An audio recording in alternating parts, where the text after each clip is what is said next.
আচ্ছা দেখো, তোমাদের পরীক্ষা যেহেতু তাড়াতাড়ি হবে এই জন্য একটু আলোচনা করে দেওয়া হচ্ছে। থিওরি যেটুকু পড়ানো হয়েছে, তারপরে কোর্স নাইনের ফার্স্ট হাফে যেটা আমি পড়াই তারপরে আলোচনা করে দিচ্ছি একটু। মূল্যায়ন পর্যন্ত হয়েছিল, মূল্যায়নের স্টেপ, মূল্যায়ন জিনিসটা কি, মূল্যায়নের ত্রিভুজ, মূল্যায়নের চতুর্ভুজ, এগুলো আমরা আলোচনা করেছিলাম অলরেডি। অ্যাসাইনমেন্টের উদ্দেশ্য, পরীক্ষা অপেক্ষা পার্থক্য, এগুলো আলোচনা হয়েছিল।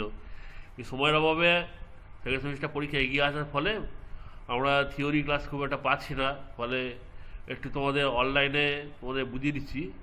এখানে দেখো, এরপর থেকে মূল্যায়নের প্রকারভেদ, টাইপ অফ ইভালুয়েশন, কীভাবে আমরা মূল্যায়ন করি। মূল্যায়ন মানে ছেলেদের ছেলেদের মানে সারা বছর যে পড়াশোনা করে তার তার যে ফলটা, আউটকামটা কী, সেটাকে মূল্যায়ন বলা হয় মেনলি। ঠিক আছে, যে শিক্ষার্থী সে সারা বছর পড়াশোনা করবে, তার যে আউটকাম, যেটা কী পেলো বছরের শেষে, তার আউটকামটা এটা এটা যাচাই করা, এটা হচ্ছে মেনলি মূল্যায়ন। এটা তোমার আগে বোঝানো হয়েছে। তা মূল্যায়নের মধ্যে তোমাদের যে টাইপগুলো, যে টুলসগুলো বা যন্ত্রগুলো আমরা ইউজ করি, সাধারণত ইউজ করা হয়, সেগুলো হচ্ছে আমাদের দেশের বিশেষ করে, যেমন ধরো এখানে লিখেছে ব্যক্তির ভিত্তিতে, অর্থাৎ ব্যক্তির ব্যক্তির ভিত্তিতে ব্যক্তি নিজে তৈরি করে। যেমন ধরো গঠনগত মূল্যায়ন বা ফর্মেটিভ ইভ্যালুয়েশন, হ্যাঁ, সামেটিক প্রান্তিক মূল্যায়ন বা সামেটিক ইভ্যালুয়েশন। গঠনগত হচ্ছে তোমার, ফর্মেটিভ মূল্যায়ন হচ্ছে ধরো আমরা দেখবে শিক্ষার্থীদের সারা বছর ধরে আমরা শুধু একটা অ্যানুয়াল পরীক্ষা না নিয়ে সারা বছর ধরে বিভিন্ন রকম পরীক্ষা, ক্লাস টেস্ট, তারপরে পিরিয়ডিক্যাল টেস্ট, সাডেন টেস্ট, বিভিন্ন রকম টেস্ট আমরা নিয়ে থাকি। চ্যাপ্টার ওয়াইজ টেস্ট নেওয়া হয়, চ্যাপ্টার পড়ানোর পরে। এগুলো হচ্ছে গঠনগত মূল্যায়ন। এগুলোর সুবিধা কি, এগুলোতে শিক্ষার্থীরা ঠিক কতটা সাকসেস হচ্ছে বিভিন্ন বিষয়ে, সেটা ঠিক বোঝা যায়। শিক্ষকেরও সুবিধা হয়, শিক্ষক ঠিক কতটা সফল হচ্ছে তারা পড়ানোর ক্ষেত্রে, এটাও তিনি বুঝতে পারেন। এইটা খুব গুরুত্বপূর্ণ, গঠনগত মূল্যায়ন। যদিও এর দ্বারা ফাইনাল রেজাল্ট পাওয়া যায় না, কিন্তু আমরা শিক্ষার্থীদের দুর্বলতা বা ওদের সফলতা, বা টিচারের সফলতা বা টিচারের দুর্বলতা, বা পাঠ্যক্রমের সফলতা বা পাঠ্যক্রম এগুলো আমরা কিন্তু শিক্ষণ পদ্ধতির দুর্বলতা সফলতা, এগুলো কিন্তু আমরা এর সাহায্যে নির্ধারণ করতে পারি। ফলে এই ফর্মেটিভ ইভ্যালুয়েশন বা গঠনগত মূল্যায়ন কিন্তু খুব গুরুত্বপূর্ণ শিক্ষাক্ষেত্রে।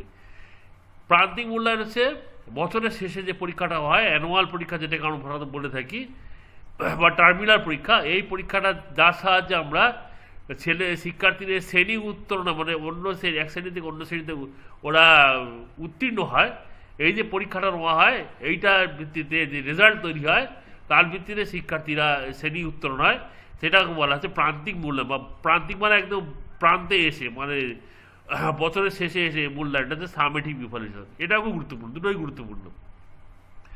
এইটা হচ্ছে শিক্ষার্থী বা শিক্ষকের দুর্বলতা বা নির্ণয়ের জন্য, এটা হচ্ছে শিক্ষার্থীকে তোমার হচ্ছে শ্রেণী উত্তরণের জন্য বা সার্টিফিকেট প্রদানের জন্য এইটা আমাদের গুরুত্বপূর্ণ, সামেটিভটা। এবার দেখো, প্রশ্নের ধরনের ভিত্তিতে শ্রেণীবিভাগ করা হয়েছে। প্রশ্নের ধরন কেমন কেমন হয়, যেমন ধরো আমরা দেখবে সাধারণত যে পরীক্ষা আমরা দিয়েছি, অনেকেই পরীক্ষা দিই, বিভিন্ন ধরনের প্রশ্ন আমরা দেখতে পাই। পরীক্ষার প্রশ্নের মধ্যে বিভিন্ন ধরনের প্রশ্ন দেখতে পাই। এর মধ্যে রচনাধর্মী প্রশ্ন থাকে, নৈর্ব্যক্তিক প্রশ্ন থাকে, সেটা এটা অবজেক্টিভ টাইপ, এখানে ভুল লিখেছে, এটা হবে অবজেক্টিভ টাইপ, এটা এসে টাইপ, এখানে অনেক ভুলভাল প্রিন্ট করা থাকে। আর এটা হচ্ছে ওরাল টাইপ, মানে এটা আরও মৌখিক ধরি, এটা কিন্তু ভুল আছে, এটা হবে অবজেক্টিভ টাইপ। রচনাধর্মী প্রশ্ন মানে কি, যেগুলো তোমার মানে বিস্তৃত উত্তরধর্মী, যেগুলো তো বিস্তৃত, মানে বড় করে লিখতে হবে, নিজের ভাষায় লিখতে হবে, নিজের যে চিন্তাভাবনার নিজের যে জ্ঞানের পরিধি অনুযায়ী লিখতে হবে। এটা কিন্তু তোমার প্রত্যেকে আলাদা আলাদাভাবে নিজের মতো করে লিখতে পারে। হ্যাঁ, এটা তো তোমার শিক্ষার্থীদের মধ্যে যে একটা পার্থক্য আছে, সেটা কিন্তু বোঝা যায় রচনাধর্মী প্রশ্নের মাধ্যমে। মানে একই প্রশ্ন দুজন শিক্ষার্থী লিখেছে, দুরকম নাম্বার পেতে পারে, কিন্তু মানে লেখার ওপর নির্ভর করছে, লেখার ধরন বা লেখার ভাষা বা জ্ঞানের পরিধি, এগুলো কিন্তু আমরা বুঝতে পারি। এর আবার দু ধরনের আছে, বিস্তৃত উত্তরধর্মী বা লং অ্যান্সার টাইপ, বড় প্রশ্ন, হয় ধরো 5 নম্বর কি 10 নম্বরে বা 8 নম্বরের প্রশ্ন। আর এগুলো হচ্ছে নিয়ন্ত্রিত উত্তরধর্মী, এগুলো মেনলি 5 নম্বর হয়। এগুলো হচ্ছে 8 বা 10, আর এগুলো হচ্ছে মেনলি 5 বা 4 হতে পারে। ঠিক আছে, 4। এগুলো হচ্ছে নিয়ন্ত্রিত উত্তরধর্মী বা রেস্ট্রিক্টেড অ্যান্সার টাইপ। এবার ধরো নৈর্ব্যক্তিক প্রশ্ন, এটাকে আগে বললাম, এটা ভুল আছে। এটা হবে অবজেক্টিভ টাইপ কোশ্চেন, এটা লেখা হবে অবজেক্টিভ টাইপ কোশ্চেন। সত্য মিথ্যা যেগুলো হচ্ছে অবজেক্টিভ কোনগুলো না, যেগুলো দেখবে কোনো রকম তোমার হচ্ছে একটাই উত্তর হবে, হয় ইয়েস নয় নো, বা ধরো একটা যে বহুমুখী মানে অনেকগুলো অপশানের ভিতরে যে কোনো একটা, বা ধরো কম্পিটিশন টাইপ মানে তোমার সম্পূর্ণ করতে হবে কোনো এটা তোমার, তারপরে ধরো ক্লাসিফিকেশন টাইপ শ্রেণীকরণ, হ্যাঁ, রিকল টাইপ মানে তোমার যে চিন্তা করে বের করা, ঠিক আছে, ম্যাচিং টাইপ, হ্যাঁ, রিয়ারেন্স টাইপ, এইগুলো হচ্ছে তোমার অবজেক্টিভ টাইপ। এগুলো হচ্ছে কি, এগুলোর উত্তর কিন্তু একটাই হয়, এই জন্য একে বলে অবজেক্টিভ টাইপ প্রশ্ন বা নৈর্ব্যক্তিক প্রশ্ন। এই প্রশ্নের দ্বারা কিন্তু মূল্যায়নটা ভালো হয়। বর্তমানে দেখবেন বিভিন্ন কম্পিটিটিভ এক্সামে এখন এই বিশেষ করে নেট সেট যে পরীক্ষাগুলো হচ্ছে ওখানে কিন্তু এই লং অ্যান্সার টাইপ এই সব প্রশ্নগুলো দেওয়া হয় না, ঠিক আছে। এগুলো দিলে মূল্যায়নটা ঠিকঠাক হয় না বলেই, বা মূল্যায়নে দেরি হয়, মূল্যায়ন করতে দেরি হয়, এই জন্য এইগুলো এখন বেশি মানে গ্রাহ্য হচ্ছে না। মেনলি এই ধরনের প্রশ্নগুলো কিন্তু এখন গ্রাহ্য, বেশিরভাগ এই মাল্টিপল চয়েস কোশ্চেনটা কিন্তু গ্রাহ্য হচ্ছে, কারণ এইটা খাতাগুলো দেখা খুব সোজা, হ্যাঁ, যন্ত্রের সাহায্যে আমরা কিন্তু প্রযুক্তির সাহায্যে কিন্তু এই ধরনের খাতা কোশ্চেনের অ্যান্সারের খাতা আমরা দেখতে পাই। এগুলো হচ্ছে নৈর্ব্যক্তিক প্রশ্ন, এগুলো উত্তর হয় ইয়েস নয় নো, অত হয় 1 নাম্বার নিতে হবে নয় 0, হ্যাঁ, এর মাঝখানে কিছু নাম্বার দেওয়া যাবে না, ফলে এর মাধ্যমেই মূল্যায়নটা কিন্তু সঠিকভাবে করা যায়। এর অনেক দুর্বলতা আছে, অনেক তোমার দুর্বলতা আছে। এখানে অনেক সময় দেখবে শিক্ষার্থীরা একে অপরের দ্বারা প্রভাবিত হয়ে যায়, হ্যাঁ, এটা প্রভাবিত হওয়ার জায়গা আছে, ঠিক আছে। তারপরে ধরো একে অপরকে জেনে জিজ্ঞাসা করে লিখে নেয়, হ্যাঁ, একজন ভুল লিখলো বাকি সবাই ভুল লিখলো, কেউ নিজের বুদ্ধি খাটালো না, এগুলো সমস্যা হতে পারে, ঠিক আছে। তবে ইভ্যালুয়েশনের ক্ষেত্রে মেনলি আমরা কিন্তু এই ধরনের প্রশ্নকে বেশি ইউজ করা হয়। মৌখিক ধর্মী, মৌখিক যেন আমরা ছোটোবেলায় ওরাল পরীক্ষা দিতাম, ওরালের মধ্যে দেখবে টিচাররা দেখবে, বা আগে পরীক্ষা হতো 90 নম্বরের যদি ভ্যালুয়ার পরীক্ষা হয় তাহলে এই 100 নম্বর পরীক্ষা, 90 নম্বরের রিটিন পরীক্ষা হতো, আর 10 নম্বর ওরাল হতো। ওরালটা একটা গুরুত্ব আছে কিন্তু, ওরালটা প্রশ্ন আমাদের অনেক সময় দেখবে আমাদের মধ্যে জ্ঞান থাকে, জ্ঞান হয়তো আমার আছে, কিন্তু সেটাকে আমি সঠিকভাবে মানে প্রকাশ করতে পারি না, এটা অনেকেরই সমস্যা থাকে। তাই মৌখিক পরীক্ষার মাধ্যমে এইটা কিন্তু প্রকাশের একটা ক্ষমতা বাড়ে। সংগঠিত অসংগঠিত, স্ট্রাকচার আনস্ট্রাকচার। স্ট্রাকচার মানে কি, যেটা আগে থেকে তৈরি করা, যে প্রশ্নগুলো করবো আমি, ঠিক আছে। আনস্ট্রাকচার মানে যেগুলো আগে তৈরি করা নয়, পরিস্থিতি অনুযায়ী যিনি প্রশ্নকর্তা তিনি নিজের মতো করে প্রশ্ন করতে পারেন, ঠিক আছে। এগুলো হচ্ছে তোমার মৌখিক ধর্মী। মূল্যায়নের ব্যবস্থাটাকে পরিচালনার ভিত্তিতে কীভাবে করা হয়, আভ্যন্তরীণ মূল্যায়ন, এটা তোমাদের বিএডেই আছে, দেখবে যে কিছু খাতা প্র্যাকটিক্যাল খাতা, কিছু ইন্টারনাল নাম্বার দেওয়া হয়, কিছু এক্সটার্নাল এসে নাম্বার দেবে, ঠিক আছে। তো আবার তোমাদের বিএডের এই যে রিটিন পরীক্ষা, এই অ্যাসাইনমেন্ট নেওয়া হয়, ইন্টারনাল অ্যাসাইনমেন্ট, আবার কিছু এক্সটার্নাল তোমাদের বাইরে পরীক্ষা দিতে হয়। এগুলো হচ্ছে আভ্যন্তরীণ মূল্যায়ন, বই মূল্যায়ন, ঠিক আছে। এগুলো উদাহরণ দিয়েছে, এগুলো একক পরীক্ষা, বার্ষিক পরীক্ষা, এগুলো স্কুলের ক্ষেত্রে এগুলো উদাহরণ, যে স্কুলে এগুলো পরীক্ষাগুলো নেওয়া হয়, আর এগুলো মাধ্যমিক পরীক্ষা, উচ্চ মাধ্যমিক পরীক্ষা, এগুলো তোমার বোর্ড থেকে নেয়, ঠিক আছে। এইটা হচ্ছে বই মূল্যায়ন আর আভ্যন্তরীণ মূল্যায়ন। এবার দেখো, শুধু তো মূল্যায়ন মানে আধুনিক যুগে আধুনিক যে ধারণা মূল্যায়নের, এখানে কিন্তু শুধু পড়াশোনার মূল্যায়নের কথা বলা যাচ্ছে না, সমস্ত দিকে, তার দৈহিক, তার সামাজিক, তার চারিত্রিক, তার আধ্যাত্মিক, তার প্রাক্ষবিক, সমস্ত দিকের মূল্যায়ন হয়। ফলে এই সব ক্ষেত্রেও কিন্তু মূল্যায়ন, দৈহিক বৃদ্ধি ও বিকাশের মূল্যায়ন, সামাজিক বিকাশের মূল্যায়ন, চরিত্র ব্যক্তিত্ব বিকাশের মূল্যায়ন, সব ক্ষেত্রে মূল্যায়ন করা হয়। এইটা তোমার একটা সুন্দর একটা ছকের সাহায্যে বুঝিয়ে দেওয়া হয়েছে, বুঝিয়ে দিলাম, আশা করি তোমরা কিছুটা বুঝতে পারবে। এবার দেখো আমরা পরেরটা চলে এসেছি, পরের পেজে পরিমাপ, অ্যাসেসমেন্ট ও মূল্যায়নের মধ্যে তুলনা। মূল্যায়ন অ্যাসেসমেন্ট অনেক সময় একই অর্থে ব্যবহার করা হয়, কিন্তু অ্যাকচুয়ালি একই অর্থ নয়। মূল্যায়ন হচ্ছে অ্যাসেসমেন্টের মধ্যে খুবই সূক্ষ্ম পার্থক্য আছে। শ্রেণী শিক্ষার্থীর পারদর্শিতা বা মনস্তাত্ত্বিক বৈশিষ্ট্য প্রয়োগ করা, তথ্য সংগ্রহ করা, সেই তথ্যের উদ্দেশ্য ভিত্তিক লিপিবদ্ধকরণ করা অ্যাসাইনমেন্ট উদ্দেশ্য। মানে অ্যাসাইনমেন্ট কী করে, তথ্য সংগ্রহ করে সেই তথ্য লিপিবদ্ধ করে, আর সেই তথ্যের ভিত্তিতে নির্দিষ্ট উদ্দেশ্যের প্রেক্ষিতে শিক্ষার্থী সম্বন্ধকে মূল্য আরোপ করা, শিক্ষার্থীর যে মূল্য আমরা আরোপ করি সেটা হচ্ছে মূল্যায়ন। তাহলে অ্যাসাইনমেন্টের কাজ হচ্ছে জাজ করা, তার তথ্য সংগ্রহ করে সেটাকে লিপিবদ্ধ করা, সেটাকে ধারণ করা। আর তার উপর ভিত্তি করে যেটা আমরা করি সেটা হচ্ছে মূল্য, শিক্ষার্থীর মূল্যায়ন করছি, শিক্ষার্থী ভালো কি মিডিওকার কি তুলনামূলকভাবে তোমার হচ্ছে বিলো লেভেলে, ঠিক আছে, এইটা আমরা করি, এটাকে বলে মূল্য আরোপ। এটা হচ্ছে মূল্যায়ন। অর্থাৎ বলা যায় যে প্রেক্ষিতে শিক্ষার্থীর সম্বন্ধে মূল্য আরোপ করা হয়, তাই হলো মূল্যায়ন। অর্থাৎ শিক্ষার্থীর মূল্য আরোপ করা হলো। আমরা দেখবো বিভিন্ন জিনিসের সব জিনিসের মূল্য আছে। আমি বাজারে গেলাম, 1 কিলো আলু কিনবো, তার মূল্য আছে, 1 কিলো চাল কিনবো, তার মূল্য আছে। প্রত্যেক জিনিসের মূল্য, শিক্ষার্থীরও তেমন মূল্য আছে। শিক্ষার্থীর মূল্য তার শিক্ষাগত যোগ্যতা, শিক্ষাগত যোগ্যতার ভিত্তিতে তার মূল্য আমরা নির্ধারণ করে থাকি। এইটা হচ্ছে মূল্যায়ন। অর্থাৎ বলা যায় যে মূল্যায়নের জন্য উদ্দেশ্যভিত্তিক তথ্য সংগ্রহ সরবরাহ করা হয় অ্যাসেসমেন্ট। তাহলে অ্যাসেসমেন্ট কী করে? মূল্যায়নের জন্য তথ্য সরবরাহ করে থাকে। আর মূল্যায়ন কী করে? মূল্য আরোপ করে। উদ্দেশ্য, এটা নির্দিষ্ট উদ্দেশ্যের ভিত্তিতে মূল্য আরোপ করে শিক্ষার্থীর। উদ্দেশ্য না থাকলে তো কোনো কাজ হবে না। এখানে দেখো অ্যাসেসমেন্ট হচ্ছে, এবার মূল্যায়ন, এটা তোমার বুঝিয়ে দেওয়া হয়েছে। এবার দেখো আমরা পার্থক্য, এই পার্থক্য খুব আসে, মূল্যায়ন ও পরিমাপের পার্থক্য। মূল্যায়ন কার্যাবলী উদ্দেশ্যভিত্তিক এবং সর্বদা উদ্দেশ্য সচেতনতা দ্বারা পরিচালিত হয়। এই সবসময় উদ্দেশ্য কেন্দ্র করে। মূল্যায়ন একটা উদ্দেশ্য থাকে, উদ্দেশ্যের ভিত্তিতে মূল্যায়নটা হয়। পরিমাপের কার্যাবলী উদ্দেশ্য ভিত্তিক হলেও সবসময় সচেতনতা থাকে না, যান্ত্রিকভাবে পরিচালিত। পরিমাপ কিন্তু ওটা পরীক্ষা ব্যবস্থা, পরীক্ষা, এটা কিন্তু সবসময় উদ্দেশ্য কেন্দ্রিক নয়, কিছুটা উদ্দেশ্য কেন্দ্রিক, কিছুটা উদ্দেশ্য কেন্দ্রিক। শিক্ষার ক্ষেত্রে মূল্যায়ন উদ্দেশ্যে ব্যাপক, মূল্যায়ন কিন্তু ব্যাপক ব্যাপার। মূল্যায়ন কিন্তু তো ছোটোখাটো ব্যাপার না, তাৎক্ষণিক কোনো ব্যাপার নয়, কন্টিনিউয়াস কম্প্রিহেন্সিভ সারা বছর ধরে হচ্ছে, প্লাস সমস্ত দিকের একটা শিক্ষার্থীর জীবনে যতগুলো দিক আছে সর্বদিকের মূল্যায়ন হচ্ছে। ফলে মূল্যায়নের উদ্দেশ্য কিন্তু ব্যাপক। পরিমাপের উদ্দেশ্য শুধুমাত্র শিক্ষার্থী কোনো বৈশিষ্ট্য পরিমাপ করা, তাই পরিমাপের উদ্দেশ্য সংকীর্ণ। পরিমাপ শুধুমাত্র, পরিমাপ মানে পরীক্ষা যায়, যার মাপা, তার কোনো বৈশিষ্ট্য, শিক্ষাগত বৈশিষ্ট্য, অন্য কোনো বৈশিষ্ট্য পরিমাপ করা। ফলে এটা কিন্তু উদ্দেশ্যটা কিন্তু সংকীর্ণ। মূল্যায়ন একটু আগে বললাম কন্টিনিউয়াস কম্প্রিহেন্সিভ মূল্যায়ন, নিরবচ্ছিন্ন প্রক্রিয়া, সারা বছর ধরে বর্তমানে মূল্যায়ন চলছে। পরিমাপ একটি সাময়িক বা তাৎক্ষণিক প্রক্রিয়া, পরিমাপ কিন্তু একটা সাময়িক ছোট তাৎক্ষণিক প্রক্রিয়া।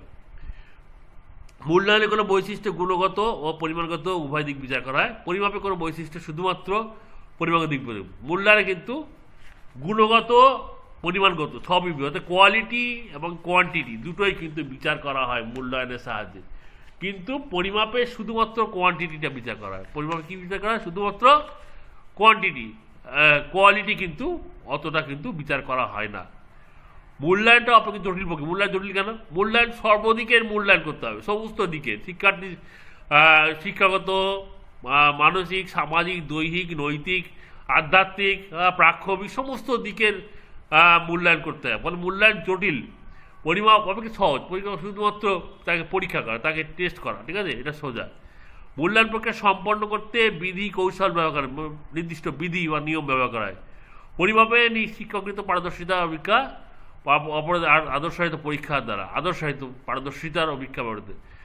মূল্যায়নে বিভিন্ন রকমভাবে করা হয়, শুধুমাত্র পরীক্ষা নিয়ে মূল্যায়ন করা যায় না। অন্য সিস্টেমে মাঠে ঘাটে, তারপরে সমাজের বুকে বিভিন্ন কাজের মাধ্যমে শিক্ষার্থীর মূল্যায়ন করা হয়, বিভিন্ন বিধি, বিভিন্ন নিয়মে। আর পরিমাপ শুধুমাত্র পরীক্ষা, শুধু একটা পরীক্ষার কোশ্চেন আদর্শায়িত করে তার ভিত্তিতে পরিমাপ করা হয়। মূল্যায়ন শিক্ষার্থীর প্রাথমিক আচরণ অভিজ্ঞতাকে বিবেচনা করা হয়। পরিমাপ শিক্ষার্থীর প্রাথমিক আচরণ অভিজ্ঞতা বিচার, মূল্যায়নে কিন্তু প্রাথমিক শিক্ষার্থীর আচরণ অভিজ্ঞতা এগুলোকে বিবেচনা করা হয়। প্রাথমিক আগে কেমন আচরণ করতো, এখন কেমন আচরণ করছে, এটা কিন্তু বিবেচনা করা হয় মূল্যায়নের ক্ষেত্রে। যে পড়াশোনা শুরুর আগে তাই কেমন আচরণ করতো, এখন কেমন আচরণ করছে, এটা কিন্তু বিচার করা হয় মূল্যায়নের ক্ষেত্রে। পরিমাপে কিন্তু সেটা করা হয় না। পরিমাপে ওসব বিচারের জায়গা নেই, যা টেস্ট করা যায়, পরিমাপ মানে যা টেস্ট করা শিক্ষার্থী। মূল্যায়ন শিক্ষার্থীর কৃতিত্ব ছাড়াও শিক্ষা ব্যবস্থাকে সামগ্রিকভাবে বিশ্লেষণ করা। মূল্যায়নে শুধুমাত্র শিক্ষার্থীকে যে আমরা মূল্যায়ন করি তাহলে কিন্তু সমগ্র শিক্ষা ব্যবস্থা, শিক্ষণ পদ্ধতি, পাঠ্যক্রম সব কিছুকে, শিক্ষার উদ্দেশ্য সব কিছুকে কিন্তু মূল্যায়নের সাহায্যে বিশ্লেষণ করা হয়। পরিমাপ প্রক্রিয়ায় শিক্ষার্থীর কৃতিত্ব ও পারদর্শিতা কেবল পরিমাপ শুধুমাত্র শিক্ষার্থীর ব্যাপারটাই দেখে, তার তার কতটা পেরেছে, কতটা পারদর্শিতা অর্জন করেছে, সেইটা যা পরীক্ষা করে। মূল্যায়ন শিক্ষার্থীর ক্রমোন্নতির হার নির্ধারণ করে। মূল্যায়নে শিক্ষার্থীর ক্রমোন্নতি, আস্তে আস্তে ধীরে ধীরে কত উন্নতি হচ্ছে সেটা কিন্তু নির্ধারণ করে। পরিমাপ শিক্ষার্থী শুধু চূড়ান্ত অবস্থা, পরিমাপ শুধু চূড়ান্ত অবস্থায় নির্ণয় করে। মূল্যায়নে শিক্ষার্থী সামাজিক, মানসিক, দৈহিক, প্রাক্ষবিক শিক্ষা সমস্ত বিচার একটু বললাম তোমাদের। মূল্যায়ন সর্বদিকের বিচার করে, আর পরিমাপ শুধুমাত্র শিক্ষাগত দিকটায় দেখে।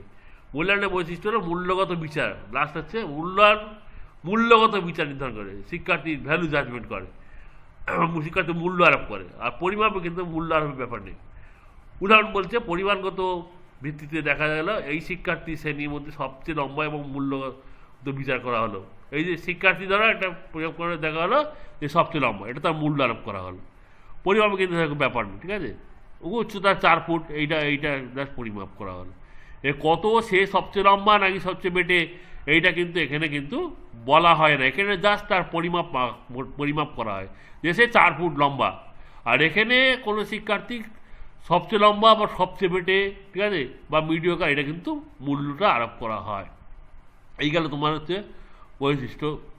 মূল্যায়ন আর পরিমাপের মধ্যে পার্থক্যটা আমরা দেখলাম।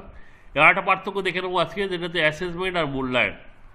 অ্যাসেসমেন্টটা কি? শিক্ষার্থীর বর্তমান পরিস্থিতি অর্থ কি, অর্থের ভিত্তিতে শিক্ষার্থীর বর্তমান পারদর্শিতার উন্নতিতে তথ্য সংগ্রহ, পর্যালোচনা, ব্যবহার পদ্ধতি। শিক্ষার্থীর বর্তমান পারদর্শিতার সম্পর্কে তথ্য সংগ্রহ করা, পর্যালোচনা করা, ব্যবহারের পদ্ধতি, এগুলো গভীর চিন্তামূলক পদ্ধতি, এগুলো নিয়ে কিন্তু চিন্তা করা হয় অ্যাসেসমেন্টে। অর্থাৎ এটা বলেছি, অ্যাসেসমেন্ট কথার অর্থ হচ্ছে বিচারকরণ বা বিবেচনাকরণ, ঠিক আছে। মূল্যায়ন কি শিক্ষা পারদর্শিতার কোনো একটি মানের সাপেক্ষে বিচার করার প্রয়াস, নির্দেশক। মূল্যায়ন কিন্তু কোনো একটা উদ্দেশ্যের ওপরে ভিত্তি করে, কিন্তু মান মানে উদ্দেশ্য, এই যে মান করা হচ্ছে উদ্দেশ্যের সাপেক্ষে বিচার করা হয়। অ্যাসেসমেন্টের প্রকৃতি কেমন, নেচার, দুর্বলতার দিকগুলো নির্ণয় করে শিক্ষার্থী উন্নতি সাধনের চেষ্টা করা হয়। অ্যাসেসমেন্টে কিন্তু শিক্ষার্থী যেমন সবলতা দেখা হয়, তার দুর্বলতাগুলো দেখা হয়। এই অ্যাসেসমেন্টের প্রকৃতি নির্ণয়, এটা হচ্ছে ডায়াগনস্টিক বা নির্ণায়ক ধর্মী। এখানে কিন্তু শিক্ষার্থীর দুর্বলতাও নির্ণয় করা হয়। মূল্যায়ন বিচার করা হয়, তাই মূল্যায়ন প্রকৃতি বিচার ধর্মী। মূল্যায়নে কিন্তু শুধুমাত্র তার মূল্য বিচার করা হয়, যে সে ভালো না খারাপ, মিডিওকার না, এটা তো মূল্যটা বিচার করা হয় মূল্যায়নের ক্ষেত্রে। অ্যাসাইনমেন্টের উদ্দেশ্য কি? শিক্ষার্থীর পারদর্শিতা উন্নয়নের পদ্ধতি। কিভাবে শিক্ষার্থীর পারদর্শিতা বা দক্ষতা উন্নয়ন করা যাবে, সেইটা হচ্ছে অ্যাসাইনমেন্টের পদ্ধতি।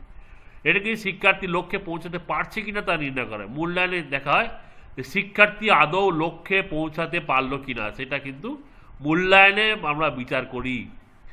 মূল্যায়নে অ্যাসাইনমেন্টের প্রয়োজনীয়তা গুণগত মানের উন্নয়ন, গুণমানের উন্নয়ন, এক্ষেত্রেও গুণমান বিচার করা হয়, অ্যাসাইনমেন্টের প্রক্রিয়া নির্ভর, অর্থাৎ প্রক্রিয়া, এটা একটা প্রক্রিয়া, অ্যাসেসমেন্ট একটা প্রক্রিয়া নির্ভর, অর্থাৎ শিক্ষণ প্রক্রিয়া বিচারের জন্য অ্যাসেসমেন্ট, অর্থাৎ শিক্ষণ প্রক্রিয়াটা বিচার করা হয়, যে শিক্ষণ প্রক্রিয়াটা কেমন চলছে সেটা বিচার করা হয়।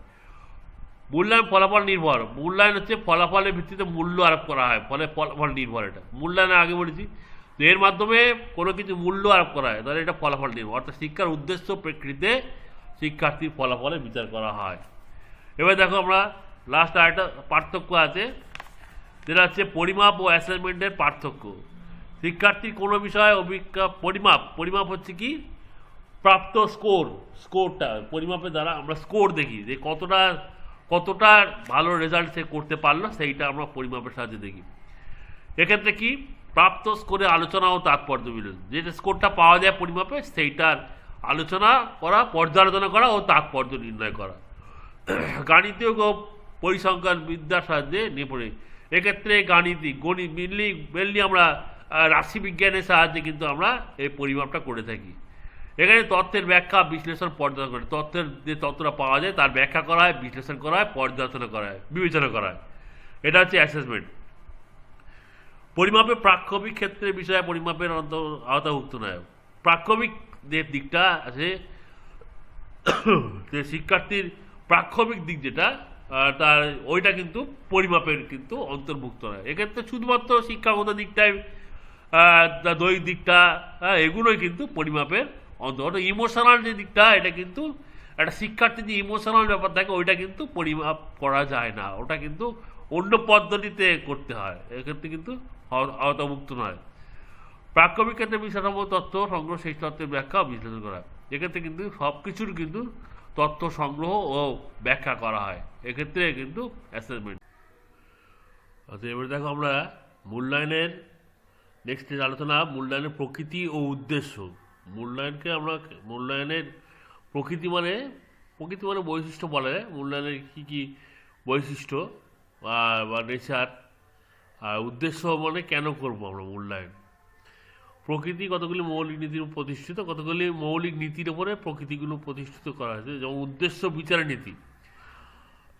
উদ্দেশ্য মানে কি, আমরা যে ধরো শিক্ষার যে উদ্দেশ্য, সেই উদ্দেশ্যটাকে বিচার করা, যে ঠিকঠাক উদ্দেশ্যটা যেটা ধার্য করা হয়েছে, শিক্ষার যে লক্ষ্য বা উদ্দেশ্যগুলি সেগুলো ঠিক আছে কি না সেটাকে মূল্যায়নের দ্বারা কিন্তু আমরা বিচার করতে পারি।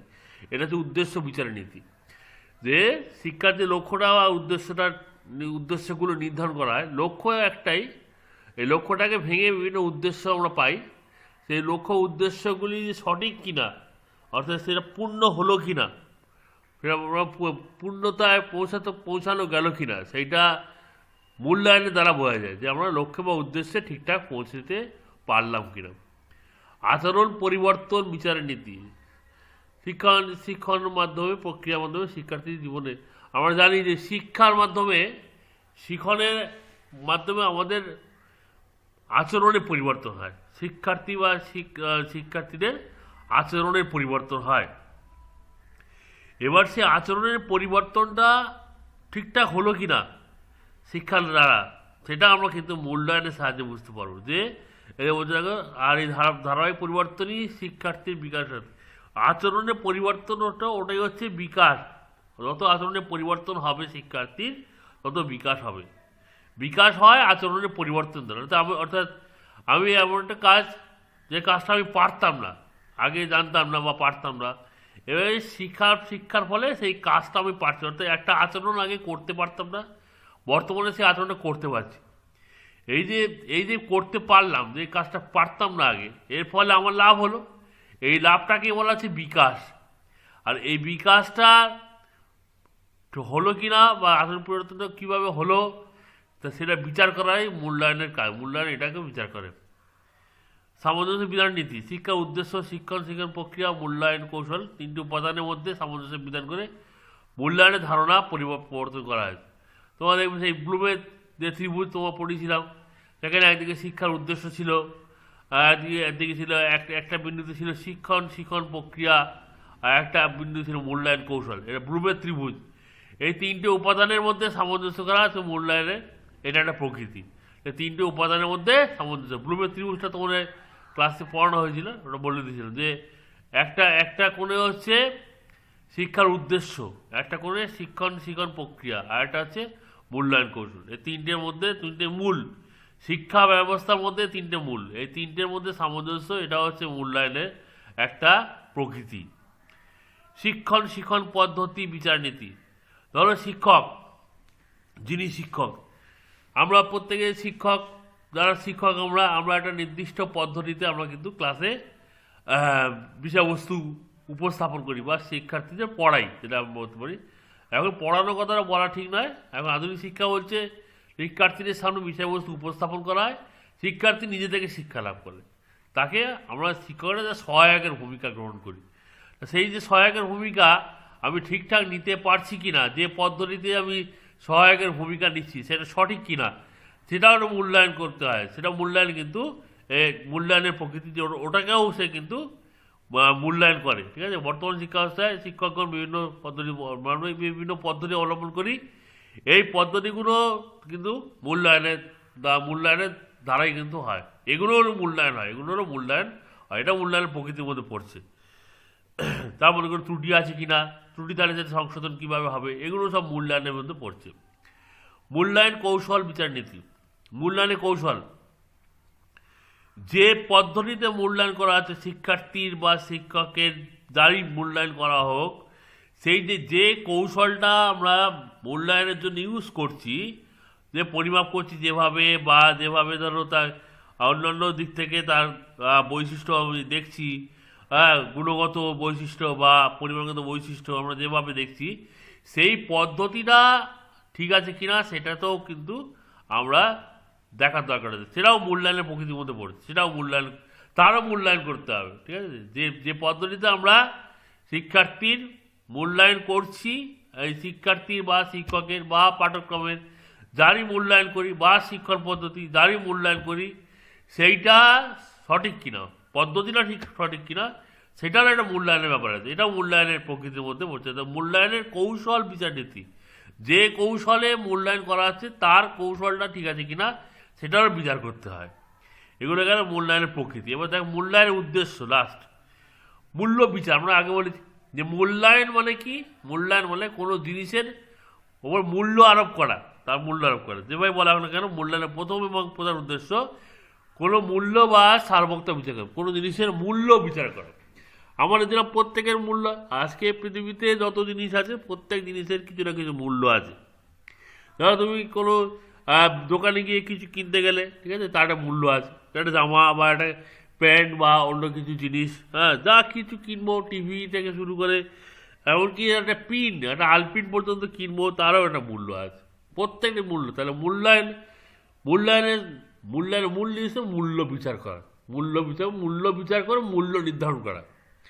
শিক্ষাক্ষেত্রেও শিক্ষার্থীদের যে মূল্য বিচার করার ব্যাপার আছে।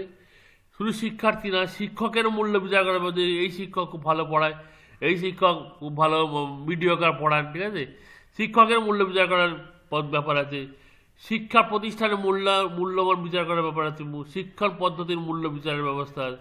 পাঠ্যক্রমের মূল্য বিচারের ব্যবস্থা আছে। পাঠ্যপুস্তক প্রভৃতির মূল্য বিচারে, মানে মূল্যায়ন, এই সবকটা ক্ষেত্রেই কিন্তু মূল্যায়ন জড়িত আছে। সব কিছুর মূল্য বিচার করতে হয়। যার মূল্য বিচার করতে হবে তারই মূল্যায়ন করতে হবে। মূল্য বিচার করতে গেলে মূল্যায়ন অবশ্যই করতে হবে। এবার দেখো মূল্যায়নের উদ্দেশ্য, নৈর্ব্যক্তিক তথ্য, অবজেক্টিভ ইনফরমেশন। মূল্যায়ন কোনো আনুমানিক বা মন গড়া প্রক্রিয়া নয়। কোনো মূল্যায়ন করতে গেলে প্রথম কাজ উপযুক্ত তথ্য সংগ্রহ করা। মূল্যায়নটা কিন্তু এনে আনুমানিকভাবে হয় না, যে অনুমান করে এর সম্পর্কে আমরা একটা সিদ্ধান্ত নিয়ে এর মূল্য আরোপ করলাম, এরকম কিন্তু হবে না। এখানে তথ্য সংগ্রহ করতে হবে। এবং তথ্যটা কি, নৈর্ব্যক্তিক তথ্য। নৈর্ব্যক্তিক মানে কি, যে তথ্য কোনো বাহ্যিক কোনো প্রভাব পড়বে না, একদম তোমার হচ্ছে পারফেক্ট যে ডেটা, সেটা বলে নৈর্ব্যক্তিক তথ্য বলে, ঠিক আছে।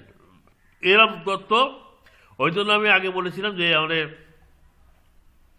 এই ধরনের কোশ্চেন, যে অবজেক্টিভ টাইপের কোশ্চেন, নৈর্ব্যক্তিক ধর্মী, এর সাহায্যে কিন্তু আমরা ডেটাগুলো পাই। ডেটাগুলো কিন্তু একদমই পারফেক্ট ডেটা, মোটামুটি তথ্যগুলো পারফেক্ট তথ্য পাওয়া যায় অবজেক্টিভ টাইপ কোশ্চেনের মাধ্যমে, ঠিক আছে। সেটাই এখানে বলছে যে আমরা যে এগুলো নেবো সেগুলো কিন্তু অবজেক্টিভ টাইপ, এই অবজেক্টিভ ইনফরমেশন। এই ডেটাগুলো কিন্তু কোনো দ্বারা প্রভাবিত হয় না, অন্য কিছুর দ্বারা, বাহ্যিক কোনো প্রভাব দ্বারা এরা প্রভাবিত হয় না, ঠিক আছে। এটা আমরা পাই এখান থেকে। এছাড়া ধরো যদি আমরা এরকম কোশ্চেন করতাম, এইরকম কোশ্চেন কিন্তু ধরো এসে টাইপ কোশ্চেন, এটা কিন্তু বাহ্যিক কোনো বস্তুর দ্বারা, কোনো জিনিসের দ্বারা প্রভাবিত হতে পারে, কোনো প্রভাবের দ্বারা। যেমন ধরো কোশ্চেন বড় প্রশ্ন, তাহলে বড় প্রশ্ন যদি হয়, বড় প্রশ্ন ধরো একজন মাস্টারমশাই খাতা দেখবে, হ্যাঁ, একই উত্তর লিখেছে, একজন মাস্টার এক এক রকম নাম্বার দেবে। কেউ 10-এ 8 দেবে, কেউ 10-এ 9 দেবে, কেউ 10-এ 5 দেবে, কেউ 10-এ 6 দেবে। ফলে এখানে কিন্তু বাহ্যিক মানে বাইরের প্রভাব পড়ে, কিন্তু এরকম প্রশ্নের ক্ষেত্রে কিন্তু বাইরের প্রভাব পড়ে না। এর একটাই উত্তর হয় ঠিক নয় ভুল। ঠিক হলে নাম্বার, ভুল হলে 0, ঠিক আছে। আর এক্ষেত্রে কিন্তু ওই তোমার গুছিয়ে লেখা, সাজিয়ে লেখা, হ্যাঁ, এর ওপর নাম্বার বেস করে, এর ওপর বেস করে নাম্বার দেওয়া হয়। ফলে এগুলো কিন্তু বাহ্যিক প্রভাব কিন্তু পড়তে পারে, ঠিক আছে। ফলে ওরকম ধরনের কোশ্চেন দিয়ে সঠিক মূল্যায়ন সবসময় কিন্তু করা যায় না। তবে এর গুরুত্ব আছে, এর গুরুত্ব যে একদম নেই তা নয়। শিক্ষার্থীদের জ্ঞানের যে পরিধি বোঝার জন্য কিন্তু এই ধরনের প্রশ্ন আমার দরকার হয়। এক্ষেত্রে জ্ঞানের পরিধিটা কিন্তু সঠিকভাবে বোঝা যায় না, ঠিক আছে। যেটা দুটোরই সুফল আর কুফল আছে, দুটোরই মেরিট ডিমেরিট আছে, সুবিধা অসুবিধা দুটোরই আছে।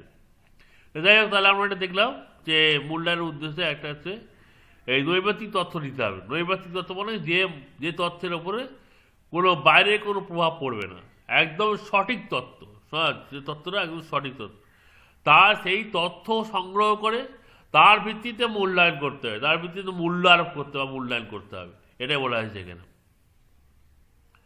তাহলে বলছে স্বাভাবিক।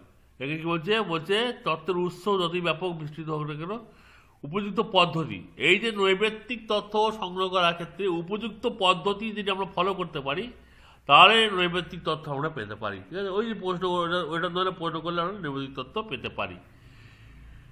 সিদ্ধান্ত গ্রহণ, তথ্য সংগ্রহের পর কোনো শিক্ষার্থী সম্পর্কে বা শিক্ষা ব্যবস্থা সম্পর্কে বা শিক্ষক সম্পর্কে বা পাঠ্যক্রম সম্পর্কে বা শিক্ষণ পদ্ধতি সম্পর্কে বা পরীক্ষা পদ্ধতি সম্পর্কে যে তথ্য সংগ্রহ করা হয়, সেই তথ্যের ওপর ভিত্তি করে আমরা কিন্তু সিদ্ধান্ত গ্রহণ করি। মূল্যায়নের কাজ হচ্ছে যে তথ্যগুলো যেগুলো পাওয়া যাবে তার উপর বেশ করে সিদ্ধান্ত গ্রহণ। মূল্যায়ন অন্যতম উদ্দেশ্য সিদ্ধান্ত গ্রহণ। সেই কারণে সিদ্ধান্ত গ্রহণ ক্ষেত্রগুলি এবং শিক্ষার উপর সমস্ত মানুষের জন্যই মূল্যায়ন প্রয়োজন।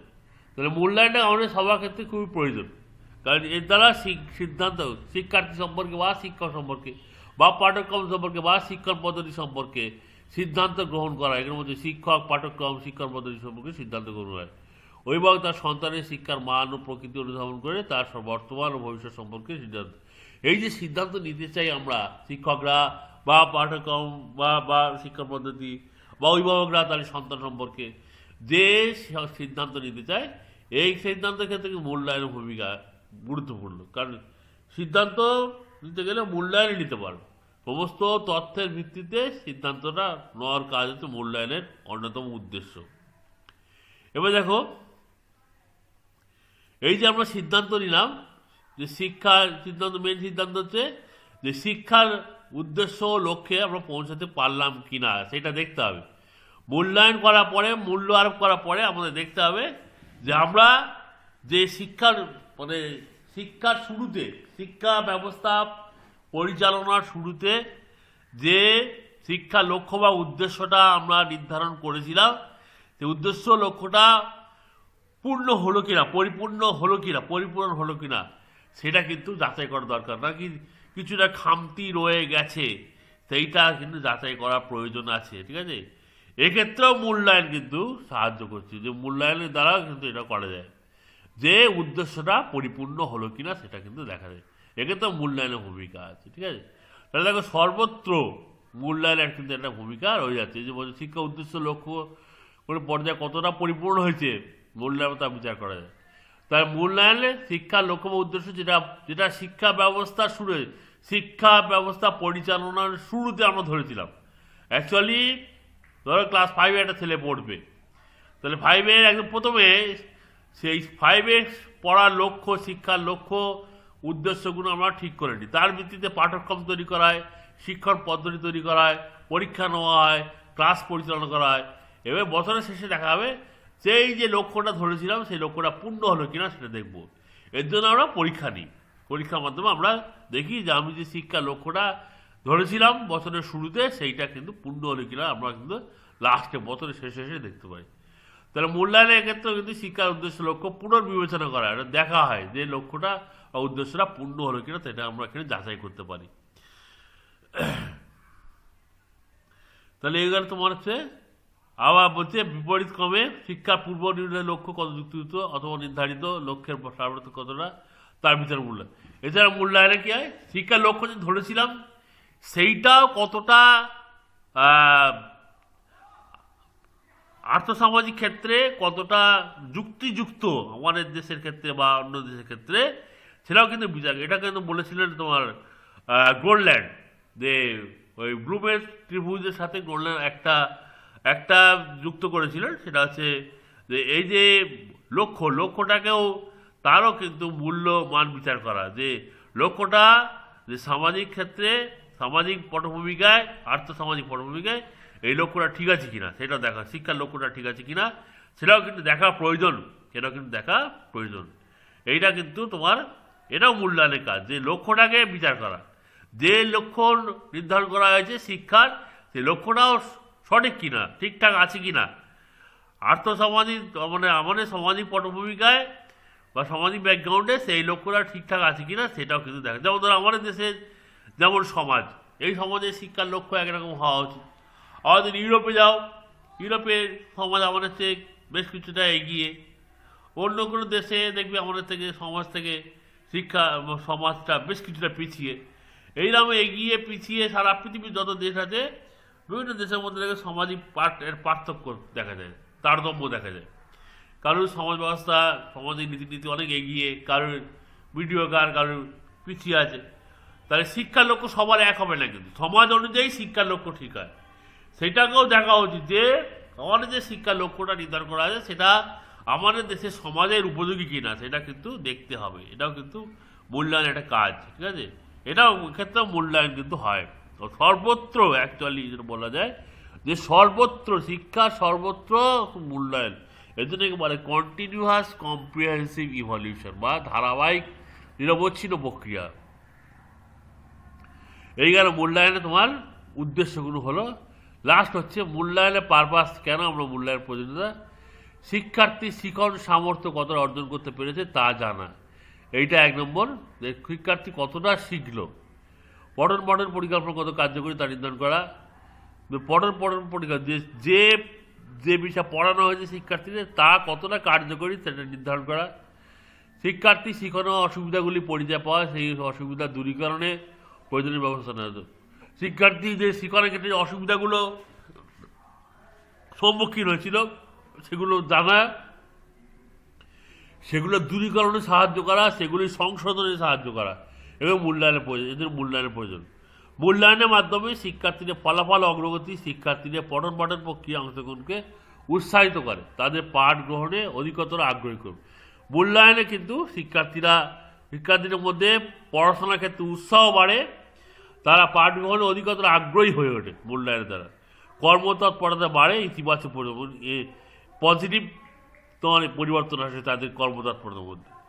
শিক্ষার্থীদের মূল্যায়নের ফলাফল শিক্ষককে তার শিক্ষা পদ্ধতি প্রয়োজনীয়, এমনকি শিক্ষক যে পদ্ধতিতে পড়াবেন সেটারও কিন্তু পরিবর্তন করতে পারেন, যে মূল্যায়নের সাহায্যে, যে আমার এই পদ্ধতি যেটা পড়াচ্ছি এইটা হয়তো ঠিক হচ্ছে না, তিনি পদ্ধতি পরিবর্তন করতে পারেন বা প্রয়োজনীয় সংস্কার করতে পারেন, তিনি সংস্কার করে কিছুটা চেঞ্জ করতে পারেন।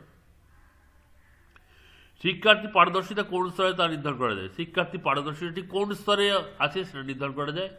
মূল্যায়নের ফলাফল সম্পর্কিত তথ্য শিক্ষার্থীদের ভবিষ্যৎ বিষয়ে নির্বাচনের সাহায্য, এটা গাইডেন্সের ক্ষেত্রে সাহায্য করে। মূল্যায়নের ফলাফল রেজাল্টটা আমরা গাইডেন্সের ক্ষেত্রে সাহায্য করি, ভবিষ্যতে শিক্ষার্থী কোন বিষয় নিয়ে পড়লে কোন বিষয় নিয়ে পড়বে বা কী কাজ করবে, কোন কোন বৃত্তি সে অর্জন করবে, সেইটা কিন্তু আমরা এখানে কিন্তু নির্ধারণ করতে পারি। শিক্ষার্থী সার্বিক বিকাশ পরিমাপ করা, সার্বিক বিকাশ সামগ্রিক দিক, শুধুমাত্র পড়াশোনা নয়, তার দৈহিক সামাজিক আধ্যাত্মিক প্রাক্ষবিক নৈতিক সব দিকের কিন্তু বিকাশ পরিমাপ করা যায়, মূল্যায়নের সাহায্যে করা যায়। তুমি মূল্যায়নের জন্য করতে হবে। শিক্ষার্থী পারদর্শিতা মূল্যায়ন তথ্য বিদ্যালয়ের খ্যাতিকে সাধারণ মানুষের কাছে তুলে ধরে। এছাড়া শিক্ষার্থীর পারদর্শিতা আমরা সাধারণ মানুষের সামনে তুলে ধরতে পারি। এই হলো তোমার প্রথম চ্যাপ্টারের আলোচনা। মোটামুটি তোমার হচ্ছে আমি করলাম। এই চ্যাপ্টারে মেন হচ্ছে তোমার এই মূল্যায়নের যে তোমার যেগুলো বলা হলো, অভিক্ষা বৈশিষ্ট্য, পরীক্ষা অভিক্ষার পার্থক্য, এগুলো ছোটো প্রশ্ন আসতে পারে, পরিমাপের সংজ্ঞা, পরিমাপের উদ্দেশ্য, এগুলো ছোটোখাটো প্রশ্ন আসতে পারে, অ্যাসাইনমেন্টের উদ্দেশ্য। তারপরে তোমার হচ্ছে মূল্যায়নের ত্রিমুখী প্রক্রিয়া, যেটা তোমার বেঞ্জামিন ব্লুম বলেছে।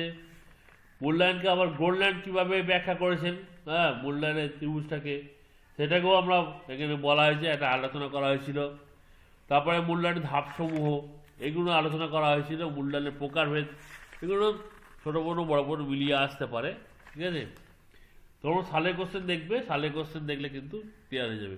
বিভিন্ন পার্থক্য, যেগুলো মূল্যায়নের পরিমাপের তুলনা, মূল্যায়ন অ্যাসেসমেন্ট মূল্যায়নের পার্থক্য, পরিমাপ অ্যাসেসমেন্টের পার্থক্য, মূল্যায়নের প্রকৃত উদ্দেশ্য, এগুলো সব কিন্তু তোমরা পড়বে এবং সালের কোশ্চেন দেখে এখান থেকে কিন্তু কোশ্চেনটা তোমরা পেয়ে যাবে।